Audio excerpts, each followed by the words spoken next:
It started innocently enough, or at least, that's what I told myself at the time. When I moved into my dad's house after his remarriage, I didn't expect to share my life with a stepsister who was as unpredictable as she was captivating. Victoria was nothing like me. She was bold, uninhibited, and seemed to thrive on chaos. And I was about to learn how dangerous that could be. The first time I noticed something off was during breakfast one morning. Victoria walked into the kitchen wearing one of her usual barely there outfits, her hair a tousled mess from the night before. She caught me staring and smirked. "See something you like?" she teased, pouring herself a cup of coffee as if nothing had happened. I laughed awkwardly, shaking my head. "No, just, your shirt's inside out." She glanced down, laughed, and flipped it around right there in the kitchen without a care in the world. It was unsettling how comfortable she was, how effortlessly she drew attention to herself. I tried to ignore it, brushing it off as part of her eccentric personality. But the unease lingered. Over time, I began to notice little things. The way she'd find excuses to be in the kitchen whenever I was cooking, leaning just a bit too close when she reached for something on the counter.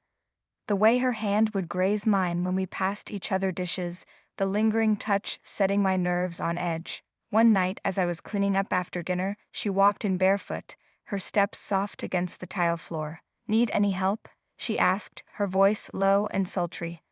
I shook my head, focusing on the dishes. "No, I've got it." She stepped closer, close enough that I could feel the warmth of her breath on my neck. "Are you sure?" "I'm pretty good at handling things."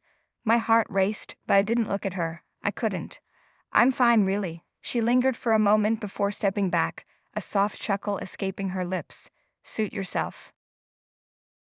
Things escalated after that. Victoria had a way of turning the mundane into something charged, something dangerous. It was in the way she'd casually eat strawberries in front of me, her lips wrapping around them with deliberate slowness.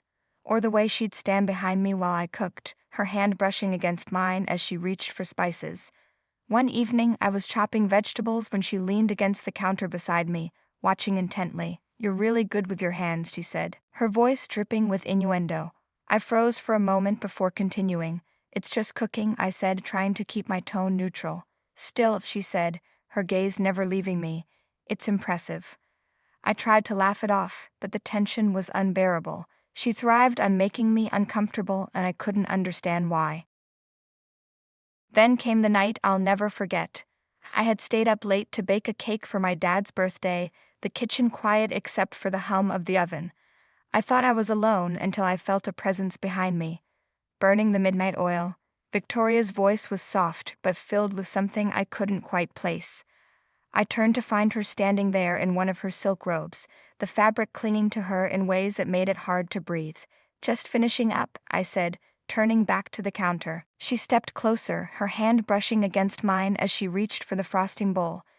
"Need a taste tester?" My pulse quickened. "I think I've got it covered," she laughed softly, tipping her finger into the frosting and bringing it to her lips. Sweet, just like you."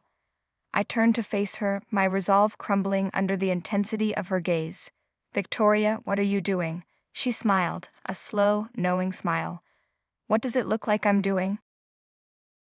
It was a game to her, a twisted game of push and pull. She thrived on the tension, the uncertainty, and I was caught in her web. Every moment in the kitchen became a minefield, every glance and touch a reminder of how far things had spiraled out of control. One afternoon, as I was putting away groceries, she cornered me against the counter. Her hands rested on either side of me, trapping me in place. "You know," she said, her voice low, "you don't have to fight this." I swallowed hard, my heart racing. "Fight what?" "This," she said, her lips brushing against my ear. "Us." "There is no us," I said, my voice trembling. Her laugh was soft, almost mocking. "Keep telling yourself that." The turning point came when my dad walked in on one of our charged moments. Victoria had been helping me knead dough, her hands covering mine as we worked together. The laughter and closeness must have looked innocent enough to him, but the look in her eyes was anything but. "What's going on here?" he asked, his tone sharp. "Nothing," I said quickly, pulling away. But Victoria just smiled, wiping her hands on a towel. "Just bonding time, Dad? Isn't that what families do?" He didn't respond, but his suspicion was clear. After that, he seemed to watch us more closely, his presence a constant reminder of how wrong everything was. Victoria didn't stop though. If anything, she became bolder, testing the boundaries in ways that left me reeling.